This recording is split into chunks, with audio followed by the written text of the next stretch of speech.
అండి ఇవైతే జొన్నలతో తయారు చేసిన జొన్న పేలాలండి.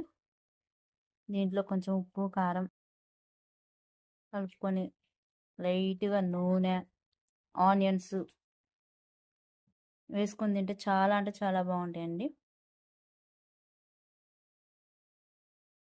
జొన్ జొన్న రొట్టె తినలేని వాళ్ళు ఇప్పటి వాళ్ళు తినడానికి కూడా ఇబ్బంది పడుతూ ఉంటారు, ఒగరుగా ఉంది చేదుగా ఉంది అని. ఇవైతే పచ్చజొన్నలతో తయారు చేసిన జొన్న పేలాలండి. చాలా అంటే చాలా బాగుంటాయి. ఇందులో సన్నగా ఆనియన్స్, లైట్గా నిమ్మకాయ, ఉప్పు కారం, కొంచెం నూనె వేసుకొని అయితే ఇలా చేసుకొని తింటే చాలా బాగుంటాయండి. హెల్త్కి కూడా చాలా మంచిది. కొంచెం టైంపాస్కి కూడా చాలా బాగుంటుందండి. మొక్కజొన్న పేలాల్లాగానే ఇలా జొన్న పాప్కార్న్ ఎలా ఉన్నాయో చూసేయండి.